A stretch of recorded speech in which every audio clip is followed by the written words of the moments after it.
to listen to myself, to trust my gut. There were so many times that I would say, well, what about this? And I would be told, no, that's going to be this and it's not going to work and do it. And it'd be a pure thought that came to me that made sense. I learned to trust myself more because I no longer had a partner. If I had a thought, the only person who could talk me out of it is me. And I started to honor if the thought came, it might be because it's a good one. So take the chance. I wanted to create a space, an offering, if you will, where we can experience the human spirit through conversations to make connecting with others matter again. There is a need for a sacred and safe place to simply be, with no judgment and no ridicule. A place where storytelling stimulates peace-filled conversations. Conversations that allow for our guests to be seen, felt, and heard. Conversations that help to build a bridge for connection and community with our audience. And conversations that create new perspectives. This is the conversation piece. We invite you to sit back and enjoy. Greetings, everyone, and welcome to the conversation piece. I am your host, Keli. Today, we are in conversation with Reine Keis, the love and magic behind the plant-based cafe, SweetArt Bake Shop here in St. Louis, Missouri. Reine is not only a well-known and well-loved chef and baker, she is also the creator of her own cake mixes, Love and Magic Mixes, and is an author of her highly anticipated cookbook, The Love and Magic Kitchen. Welcome to the conversation piece, Reine. Hi, Kelly. Thank you for having me. I'm super excited. I love that you mentioned the cookbook because it reminds me to get on it, keep working on it. Like, yes, you have to finish that book. You have to. So, yes, thank you. Absolutely. And thank you for being here. It is a pleasure to have you on. As you know, I have been a faithful customer of SweetArt Yes. since 2009. And I remember, like I told you before, introducing your vegan brownie to my father, and he was in love. I mean, he was like, "This is vegan," and I was like, "Yeah, Dad, it's vegan." And Yeah. also, congratulations again on opening your second location, SweetArt 2. We are actually in SweetArt right now to film this. So congratulations again on that. Thank you very much. Thank you. You're Labors of welcome. love. You're welcome. Absolute love and magic. Love So and let's magic. Yes. dig right on in. So Okay. you are originally from McKenzie, Tennessee, correct? Correct. Yes. Southern through and through. Yes. So how did you get into baking and how was it growing up there? So my family was a little bit on the gypsy side as far as moving a lot. So though I was born in McKenzie, we stayed there for a few years. Our hub of our family is still in that region. Then my parents moved to St. Louis. Then they moved to Los Angeles, California. Then they moved back to St. Louis. Then they moved back to Tennessee. So it's been a lot of hopping around, which was great for me. It didn't feel great then, but it made me learn how to be adaptable to new environments, and really love myself because sometimes I wouldn't know anyone and had to start all the way over.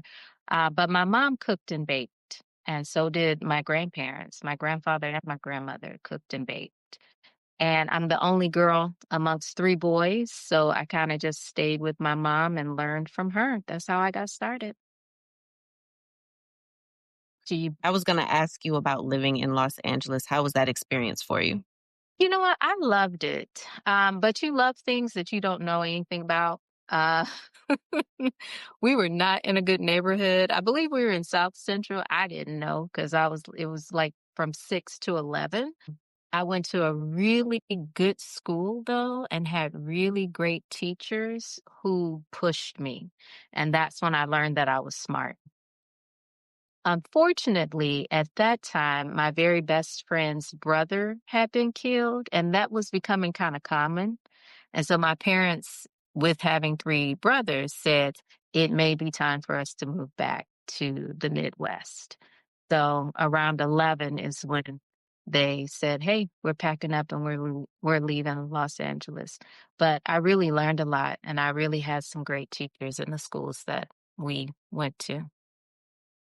And you also had experience of living abroad in, how do you pronounce it? Is it Lyon, France? Lyon, yes, in Lyon. Yeah, I went to St. Louis Yes. University. I majored in English and French, and the one of my French professors was like, "You should go to study abroad in Lyon." I had never even been on a plane before, so the thought of going to study in another country was mind blowing, but it's also something I always felt I would do. Like I felt one day I'm gonna do this. I mean, maybe I manifested it. I don't know. I didn't know anything about that back then. Um, but I remember going, yeah, I should go study in France. That sounds right. Um, I remember telling my mom, it's like, I'm going to go study in France. And she said, "Oh, Nikki," she calls me Nikki, "I'm going to pray against this." Though she would always be like, "You should see the world." It was just when I finally had the opportunity, she was so nervous. And I don't blame her. I would be too. Now that I am a mother, I would be terrified. But yeah, I went and I studied in France. I learned so much. I loved eating at the pâtisseries every day, multiple times a day. And that made me want to bake even more because though I was surrounded by this fancy French pastry, I really just wanted my mom's peanut butter cookies and a chocolate layer cake. So eating in France made me really want to have the comforts that I was familiar with. What was the moment that you said to yourself, I'm going to open up my own bake shop? Uh, I married someone who had a sweet tooth. And when you are a wife, a new wife or an old wife, I think even though I'm not married right now, I think when I remarry, if I remarry, I will still be the type of woman, wife who wants to like make what my husband enjoys and that sort of thing. So I married a man who had a sweet tooth.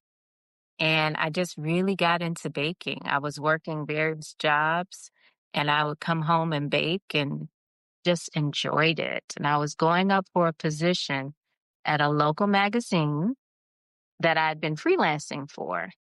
And I'd gotten to the final interview with four editors. One of the editors, the very last question, I was leaving, that one editor said, "How many kids do you have again?" And before I could answer, another editor said, "Three." And her eyes got really big. And in the pit of my stomach, I said, "All the things I talked about in this interview, all the freelancing I've done for you all, your takeaway is that I have three kids." And I said, "Not going to give me this job. Even though I've been working for them, they're not going to give me a on staff position." And as I was walking across the street to get into my car, and Kelly, I needed this job. My former husband, an artist, money was not consistent. We did not have health insurance. It was just so much we did not have that I needed a consistent, quote unquote, corporate job. Um, but when she said that, I thought, they're not going to give me this job. I walked to my car and I said, "This might be the time you're supposed to start your baking business." And I just started. I just started. I was still working various part-time jobs, but I started selling cookies through my brother at the job he worked at. And then I started doing farmers market. Then the space came open in Shaw, where I lived. And I thought, let's go for it. Know nothing about running a business, but let's just see what happens. And we saw. Yes. Yes. So, It, and here you are 17 years later. by the grace of God, by the grace of God. Now you have a second location, and you've often shared on Instagram, how challenging it has been over these Mhm. 17 years. And again, you're still here. What do you attribute that to? A lot. When I say by the grace of God, I mean that. There have been so many times I want to personally quit. I feel like I can figure something else out that's not as costly or tiring or tiresome, I should say. I know this is my destiny. I know this is my calling. I cannot, and even in this move, there have been things that have happened that I'm like, God, you have to sustain me right now. And he has been. My mother is no longer amongst the living. I talk to her. I say, hey, tell grandma and papa too. I need help. This hard. Mhm. This very challenging. I like being honest about that on social media because I think a lot of people make owning a business or having a business seem like it's just so much fun every day. And that's never been my experience. That has never been my experience. Like every day it's fun. I know I'm called to do this, and it's not because of my desire to cook and bake. I'm called to do this for other reasons, and I'm committed to that. So, how have I done it for 17 years? God, number one, God, number two, God, number three. The Yes. desire to keep pushing, the knowledge of knowing that it is my calling and I just have to. I think it'll be really clear to me when I'm supposed to step away. It'll be very clear and I won't question it. And I will say, hey, it's a wrap. Thanks for a blah, blah number of years. I'll know. But until I have that innate knowing, I have to keep showing up. And I'm grateful. Yeah. There's a lot of things I could be doing. It has afforded me, um, it has afforded me freedom even in the times that I felt chained to it. Even in the times that I'm like, gosh, I've been working 17 hours. This is ridiculous. But also, I can go see my son who doesn't live in this state anymore.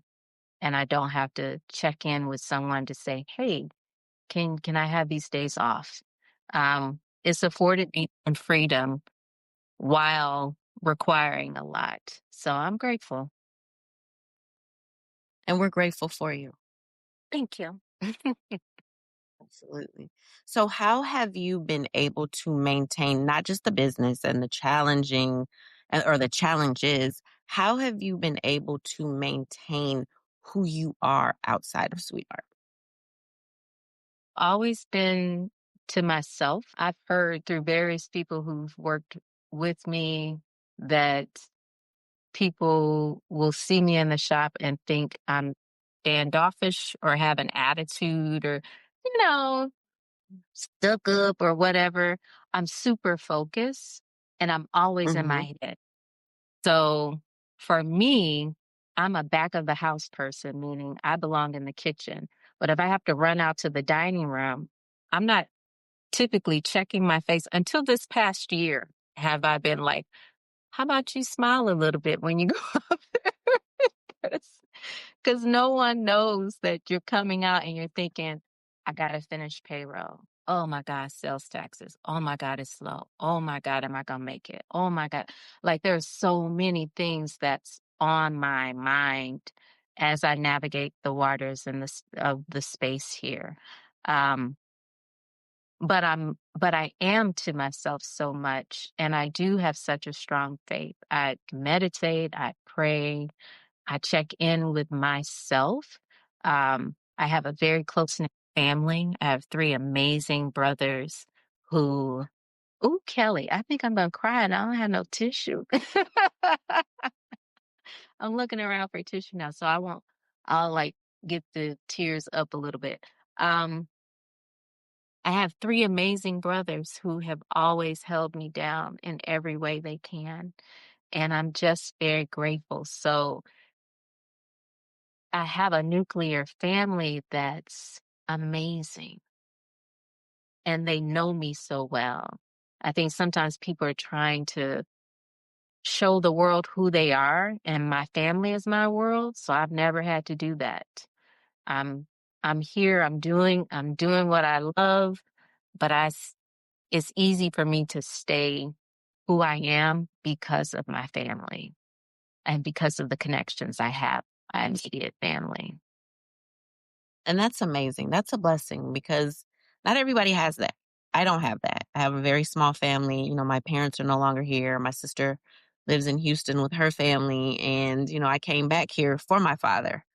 And Mm. so it's like, I mean, I have an extended family, but we're not close. So to hear people have that nucleus and to be able to rely on that, that gives me a lot of inspiration, for when I never gonna have children. I mean, I'm past that age, but when I do create my own family, with a partner or whatever, and then welcomed into his family, I Mhm. I admire people who have that. It's a beautiful situation. So thank you for sharing that. Yeah, it's been a blessing, and I don't think I even thought much about it until my parents passed. Um, how important my brothers are to me and how much they do show up. But yeah, now I'm like, whew, I'm very, very grateful, very grateful. Yeah, me too. I'm grateful for you. Now, you play music or whomever plays music. Music is a staple in sweet art. How did that become a staple? Um, always when I lived in France, I would walk into different cafes and they always had music playing. And it was just something like it's the background. It's part of the artwork. It's part of the art of the space. It's as important as a painting on the wall. You come in and I've had people who've worked my front of house and they'll pick the music that they like. And that's when I realized, no, it needs to always be music that I like because it is my home. I want people to come in and know, I want them to come in and know a Black person owns this space.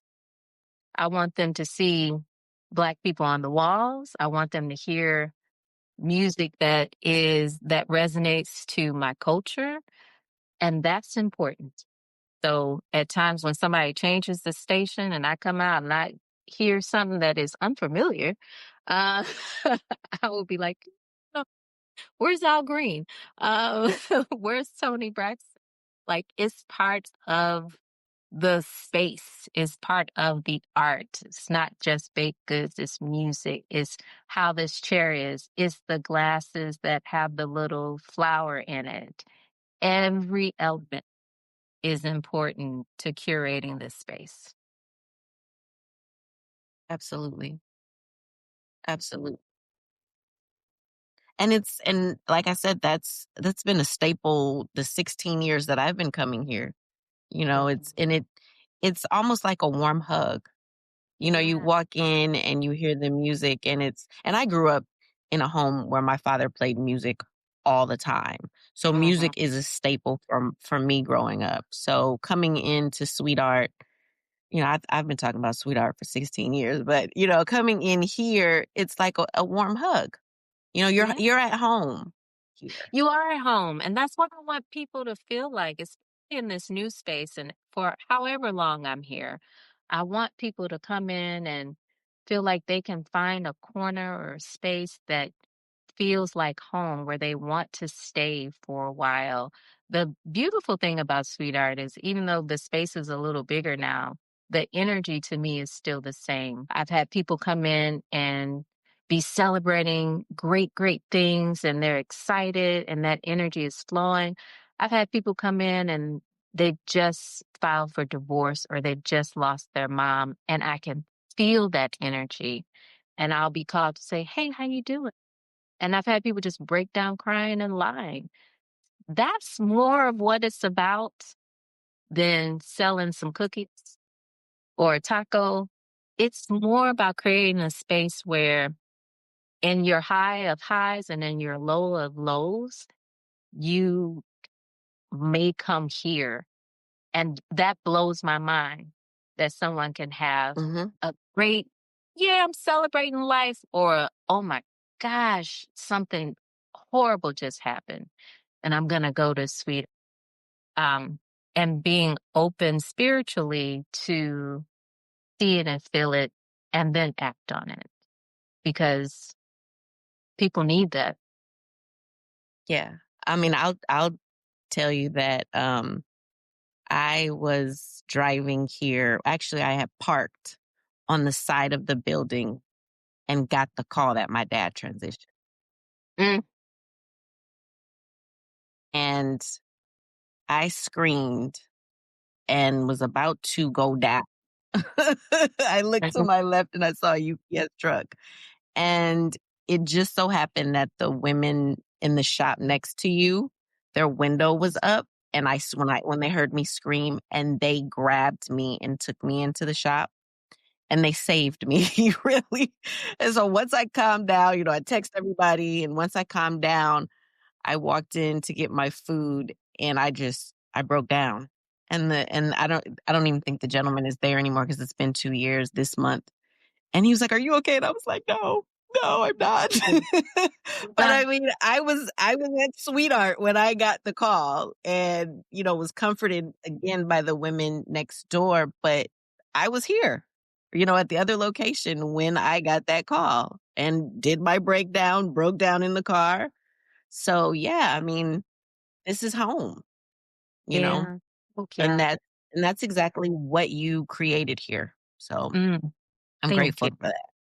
Don't make me cry Yeah, again, Kate. I was listen, I got my tissue because I was like, we might both be crying in here, And I'm the biggest but it was crybaby. all Can't good. believe you came in here with no tissue. Like, girl, come on. I'm I am always too.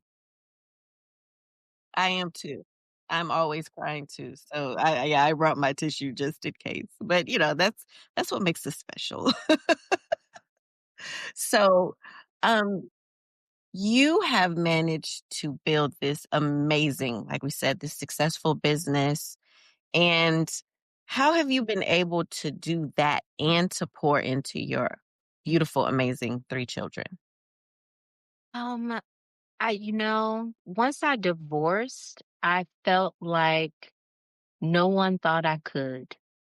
And Mm, that is I think that's a benefit of being raised with 3 brothers because that testosterone with men saying, "Oh, well, I'll show you. I can show you better. I can tell you." Like I grew up hearing that amongst my brother. "I show you better. I can tell you." Like just mhm, that mhm, didn't seem to get.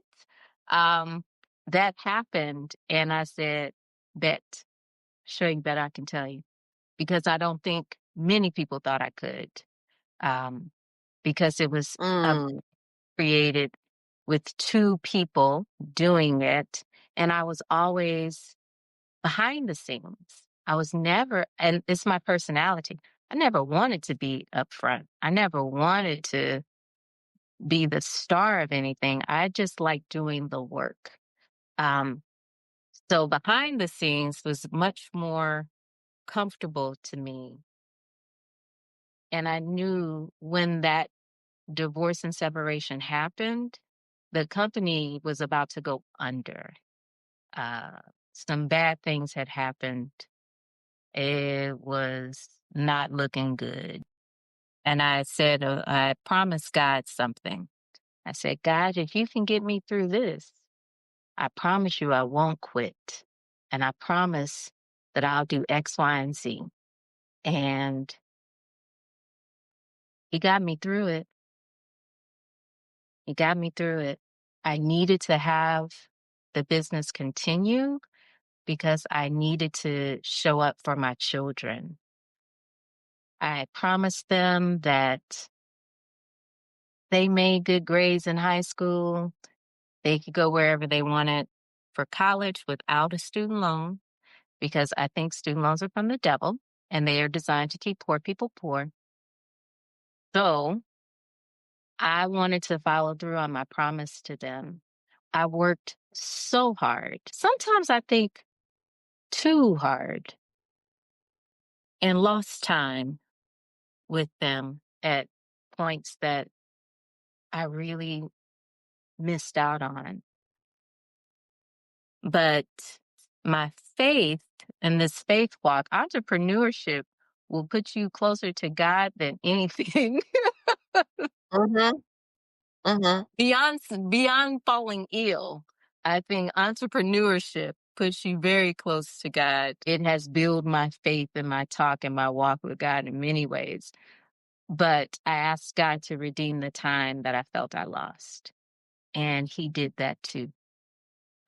So even when I thought, oh, this business, I had something to prove when it became all mine.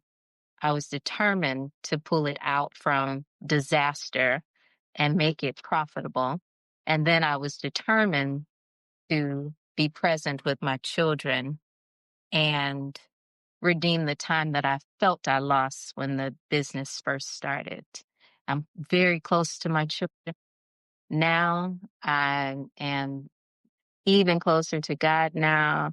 I have a fight in me that is undefeated, but I also have a peace. I have a peace about you do it for as long as it makes sense. And when it doesn't make sense, you trust that something else will and you'll be guided. So now I don't feel like I have anything to prove. Even in this move, at first I was like, people are gonna think X, Y, and Z. And then I was like, well, we're not gonna start caring about that. I'm too old. I'm an elder now. This is not the time to start about what people think, honey. Just do it and figure it out. Whew. That's amazing, Rain. Now I'm about to tear up, but I'm not. I'm not.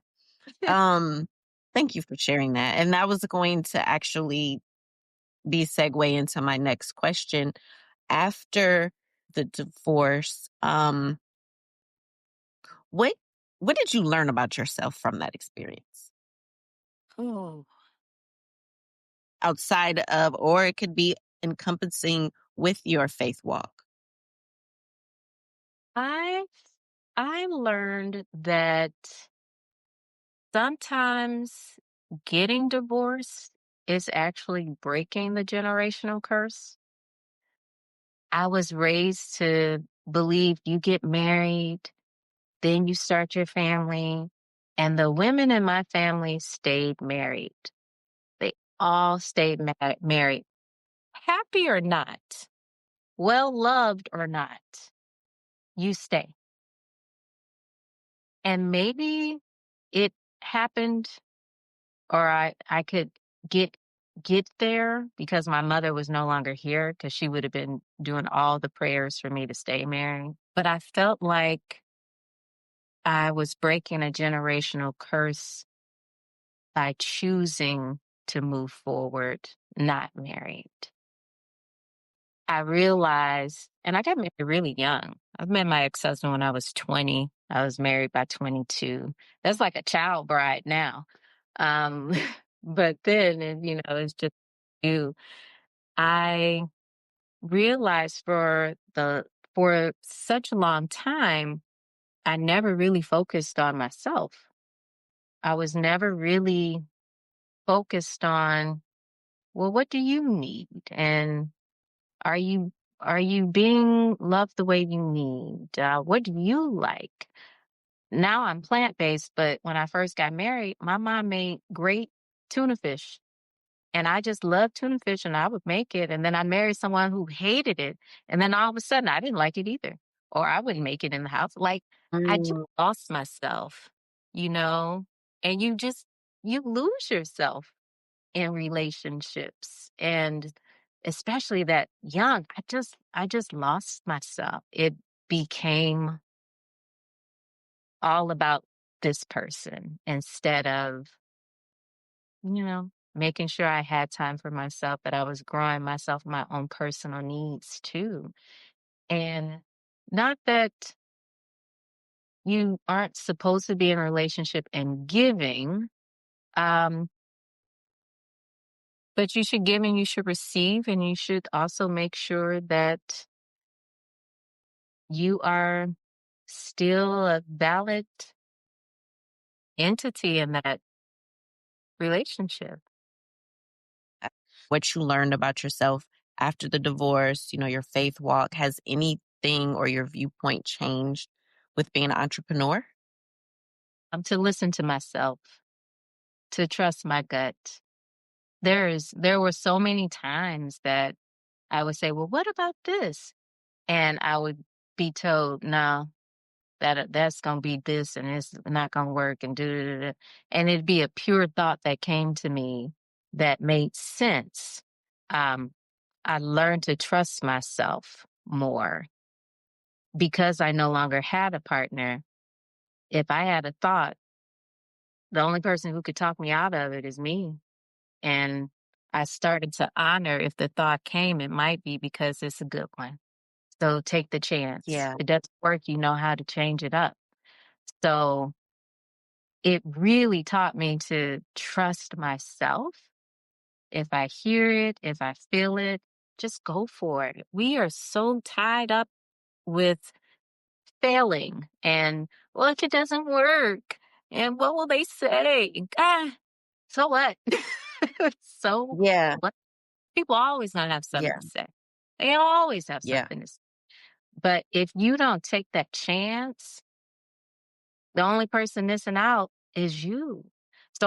So now, past that situation, if something comes, I trust myself. I go for it. If I have to change it, I change it. And mind you, I'm doing that as a Black woman of a certain age amongst typically everyone who works here is so much younger than I am. Uh, Mhm. they will I can see an energetic change or a shift in a face if I say, yeah, we're going to start doing this like this. People can't always hide their disagreement. But the beautiful thing about being in this space now, mentally, physically, spiritually, is I'm trusting myself. I'm trusting Yeah. myself. The end. When you go and open your thing, you trust yourself. But right now, over here, in my thing, I have to trust myself. So some people get it, some people don't, and that's okay. That's okay. That's beautiful. Oh, this is such an amazing conversation, Rain. Oh, this is so beautiful. Well, I'm glad you think so. I didn't know this, Kelly.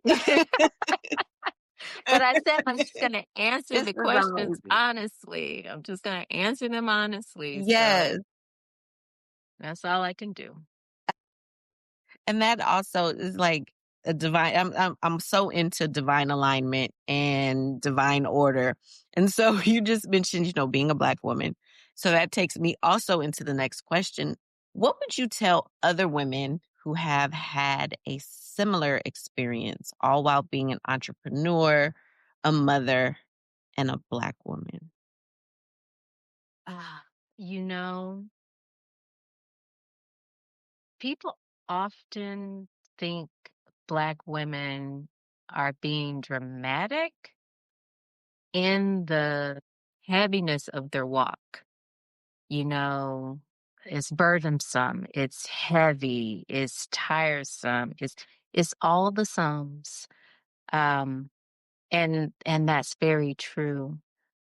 I don't have, and maybe it's something I will create. I don't really have a circle of Black women who are entrepreneurs that I can talk to who get it. Um, but I hope to create that. Just Black women who are creative and want to do something that's not traditional because the support is. it. Yes, you have to trust yourself.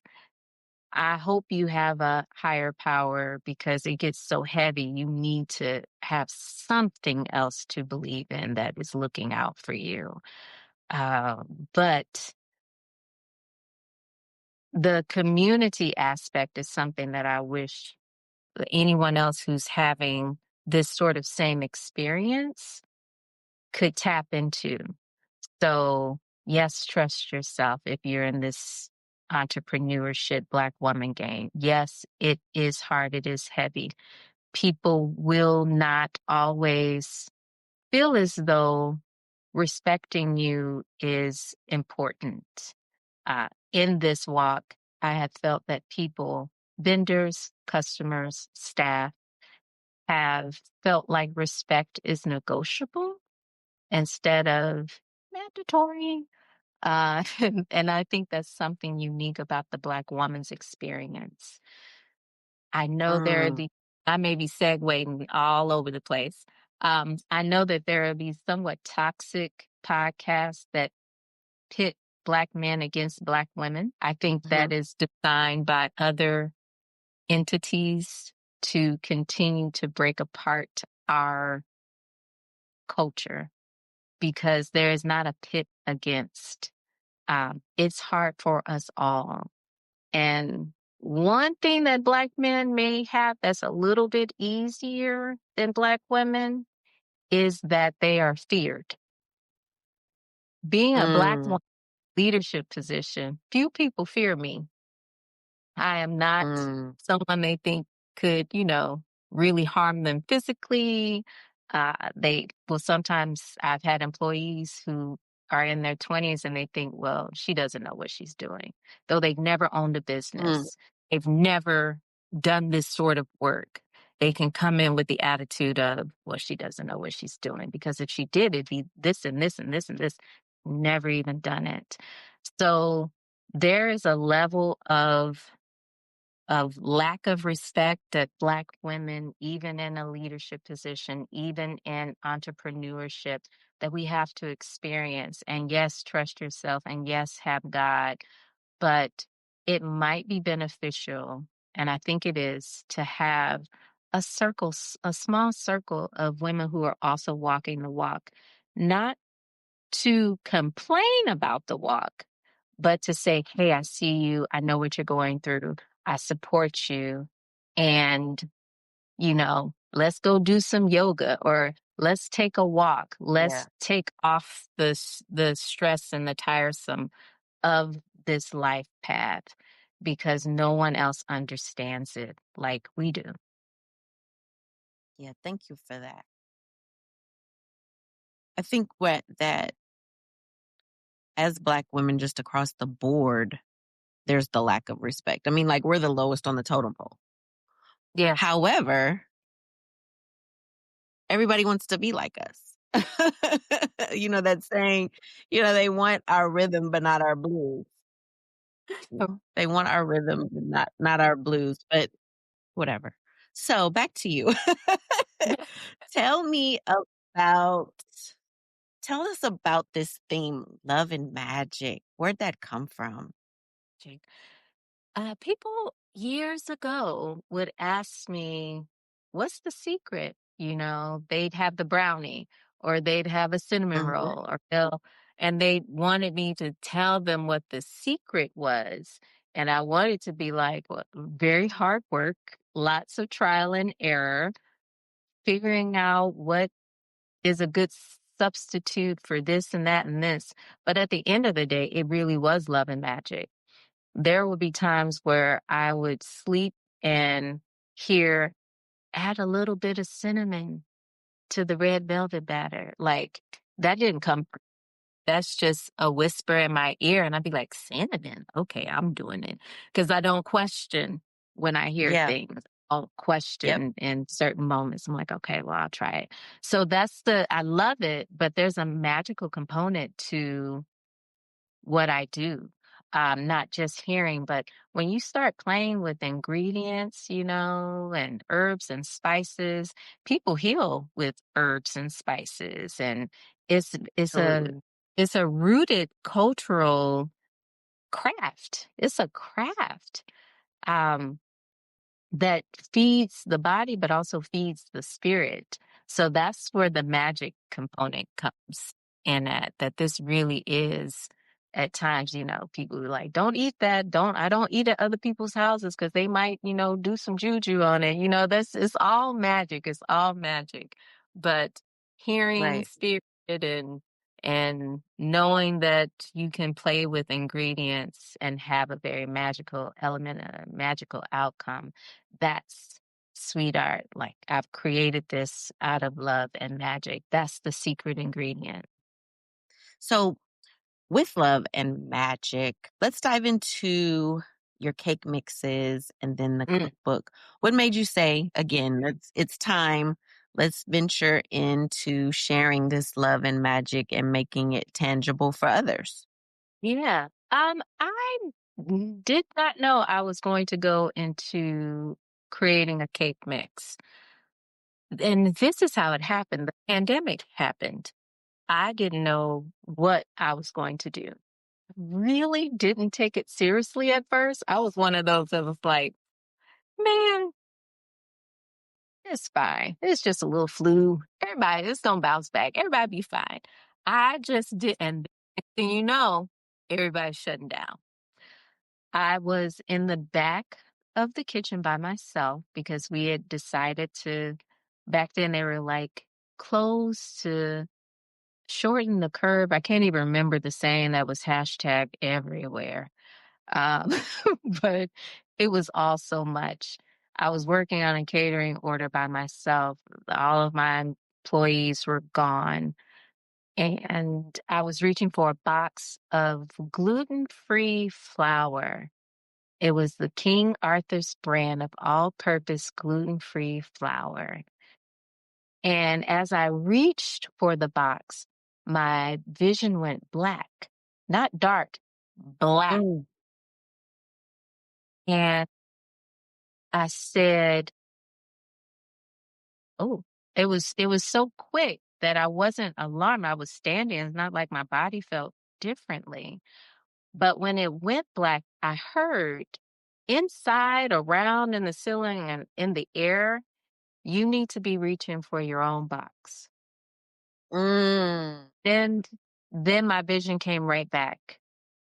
And I said, well, I think this is my first experience with the Holy Spirit. Probably not the first, but the first Mm. where I'm like, okay. Because I remembered like looking up and like doing one of these. What? Yeah. Okay. And just like, wow. And I said, bet. You know, not tell me twice. Bet. And that day I went to practice what would be um, the vanilla cake prototype for Love and Magic. People during the Yes. pandemic were like, can you ship cake and cupcakes? And I'm such a snob about freshness. I was like, why you want a cake that's been in transit for 3, 4, 5 days? I don't understand. And I didn't have a big kitchen space. I didn't have a walk-in freezer where I could just pull a frozen cake out and bubble it up and ship it on. So I was like, huh, people can actually make cake at home. And if I can create a recipe where they just have to add two staples, plant-based milk and melted butter or oil of choice, and you have a delicious cake. And that's when I started working on the formula. For the vanilla cake, we have a vanilla cake, a chocolate cake, a gluten-free brownie, which is our top seller. And I have a great gluten-free vanilla. I was going to make a strawberry, but I think people would want gluten-free vanilla and they can finagle it however they choose afterwards. So yeah, I'm going to keep going. I'm going to keep going with that. The cookbook, I did an ebook and I did it on a fly, and that was right before the pandemic. And I thought, I have a god sister. I love her to death. I hope she listens to this. But she said, I love your ebook. The stuff looks so good. I need something with fewer ingredients. So part of what, because she's not plant-based, and I keep telling people to make delicious plant-based, you have to have a pantry. So the part of the love and magic that I want to create the new component of is how can you make something delicious quickly without, you know, the kitchen sink. So because I think people want to be able to cook more at home, but everyone is on limited time. That's what I feel like. People are like, "Oh, I've worked on it and I don't feel like it. I don't feel like it." And that's why we're grabbing food from here and there. And I love when people grab food from SweetArt. But also, you do want to know how to cook and to cook meals that are nutritious and delicious and quick. So that's the theme of the cookbook. How can we do this and make it delicious and not rely on, all the faux plant-based meats, which I am not mad at. I'm glad they're there. It helps people not to eat certain real meats, but also Mhm. learning how to make things that don't rely on that and it's delicious. Right. And healthy. And healthy, yeah. Mhm, yeah. So do you have a forecast for when the cookbook will come out, or like you said earlier, you're just still kind of writing it out? You know what? I've given myself to December 2026, and that's for many reasons. I need to so this year is year 17, December 2026 will be year 18. I said I would do this for at one point I said 10 years. And then I said 12. And then I said 15. I've given myself, you can do 18 years. Do this for 18 years. It's so close to 20, but I'm not tied to that 20 years. So I want to make sure I have it out before I bid farewell to this iteration of SweetArt. So that will, yeah. Okay. So you have 13 months. Yep. Yep. Oh, I said I was going to start putting myself on social media more. I don't like doing that. I know people do that, and it seems to be the thing. It's really annoying to me. I just want to show the cake. I just want to show the cupcake or the taco. I don't really want to show myself. So I said in this time before releasing this book that I would do that more. So people start to associate me with the brand. I still get people who think my ex-husband owns it and runs it and does the cakes. I don't say otherwise Right. because I'm like, you think what you want to think is fine because I am so back of the house, but part of this next phase, I will be putting myself out there a little bit more, just a little bit. Yeah, we have to see your beautiful face. So tell me, Rain, if you could tell your younger self something, what would you tell her? Oh Lord. Hmm. Man. You know, I would tell her that she has the answers. She has the answers and she has nothing to prove to anybody. She has the answers. That's what I would say. I just got a weird calm about that. I think I need to remind myself present day, Rain, you do have the answers and you don't have to prove anything to anybody. You don't. Mm-mm. That's right. Yeah. That's right. That's beautiful. So, who is Rain Keis? Reine Keis is just a girl as this big old elder. I say it. often. I say that often to those I love. I'm just a girl. Girl. Because we are raised in a society, especially as Black women, we've had to fall out of girlhood so fast uh, with the life responsibilities that are put on us before we're quote unquote adults. So I feel still very much like just just a girl figuring it out and taking a chance. Um, I am a woman of extreme faith. Even though, even on Monday, I was like, "Oh God, are you sure? Oh, I think you can have extreme faith and still question, still be like, I'm a little pensive. But if you're still taking those steps, it's not like you don't trust God. It's just that you are human, still very human. So I'll still making the moves. And in the moments of doubt, that's my humanness. And I have to allow room and grace for that. My faith Yeah. propels me to keep moving. My humanness will go, are you still there? You still got me, right? Okay, I'm still going. Please send help. Um, so I do have extreme faith. My biggest success, ooh, don't cry.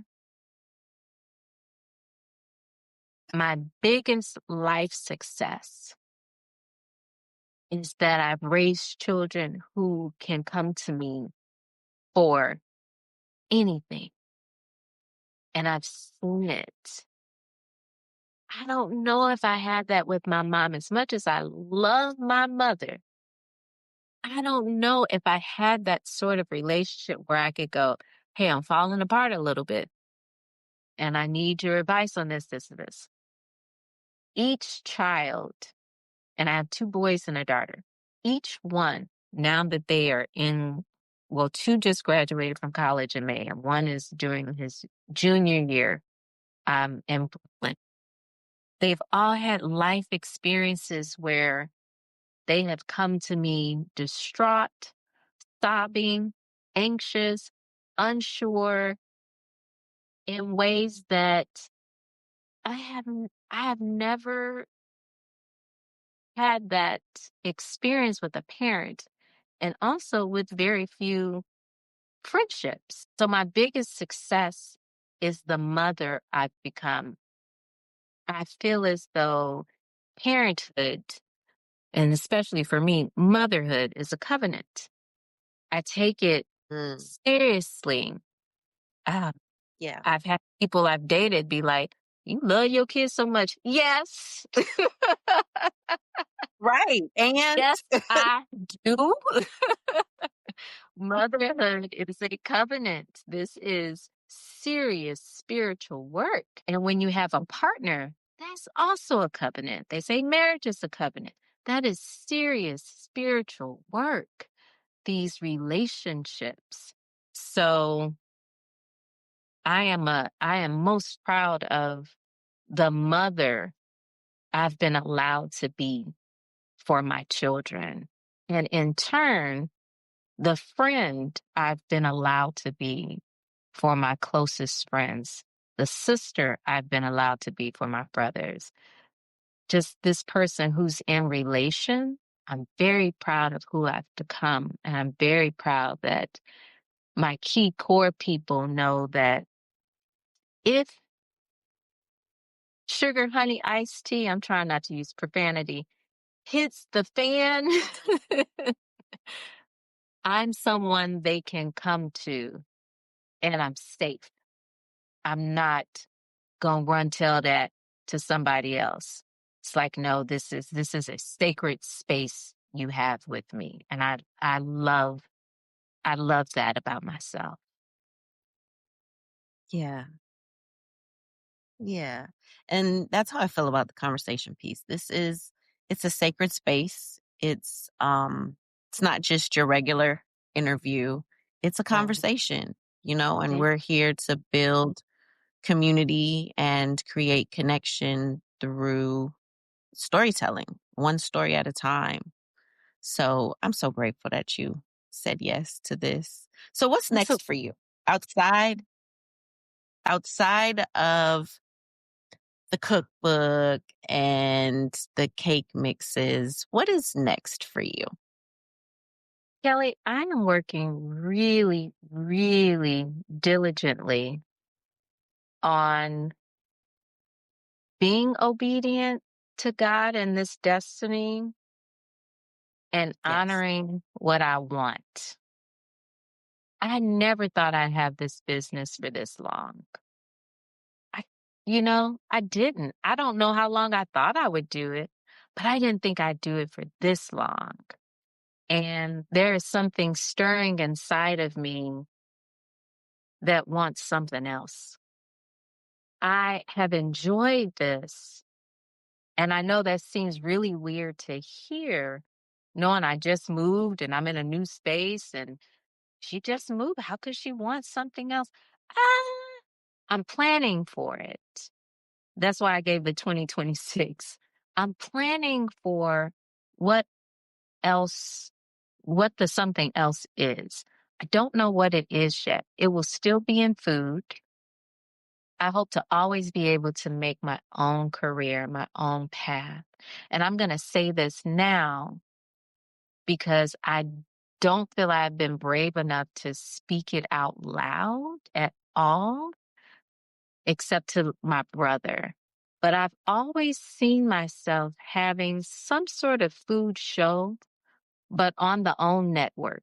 Not like on one of the food channels, but like on a network that seems to resonate intuitively with who I am. Or it might be something that I create just on my own and have it on different platforms because I am passionate about teaching people how to cook and how to feed themselves and how to nourish their families. And I think I want to move into something like that and maybe have a coffee shop or something here or there and not the full fledged of what this is now. Uh, so yeah, I would really like to see that for myself. That's what if I could have anything I want, I would like to do that and do classes and make cookbooks and be a fabulous entrepreneur in different ways. Success is a broad spectrum, very broad. You can have one place, you can have 7 places, you can have 15 places, you can have no place and Mhm. still be successful in your life. And now that I am in this last half or last part of, because I always say I'm checking out of here in my 80s, so I'm in the last part of it. Uh, I really want to keep living the life.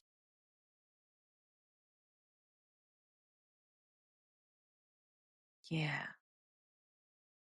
And thank you for sharing that and speaking it out here on the conversation piece and, this sacred space. It has been a pleasure. Rain, you and your spirit are love and magic. When I first met you, I was like, oh my God, she's just so beautiful. And your spirit is just, it matches that. And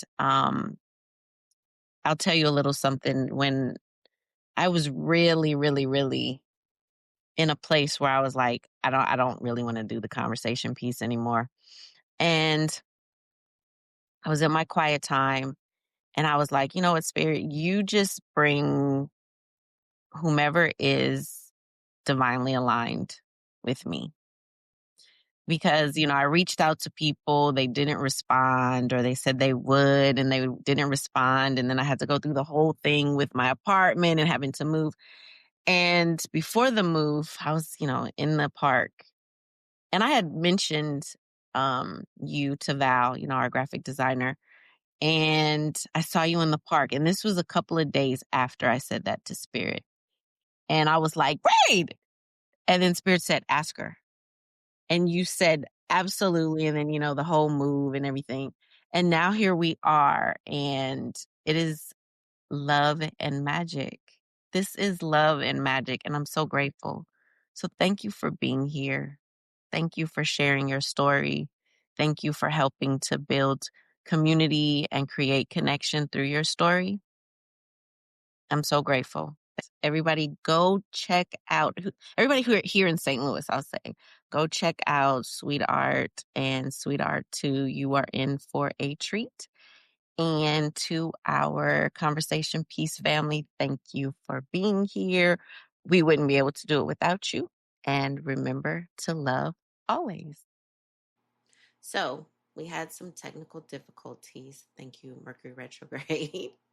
Reine was following up when I thanked her for coming on the show, as well as providing the addresses for the locations, Instagram, and the website. So I will fill you in here post edit. SweetArt, the first location is 3701 Lindell. Again, that's here in St. Louis. The second location, SweetArt 2, that's TOO, is at the St. Louis Foundry. Website, www.sweetartstl.com. And Instagram is SweetArt St. Louis.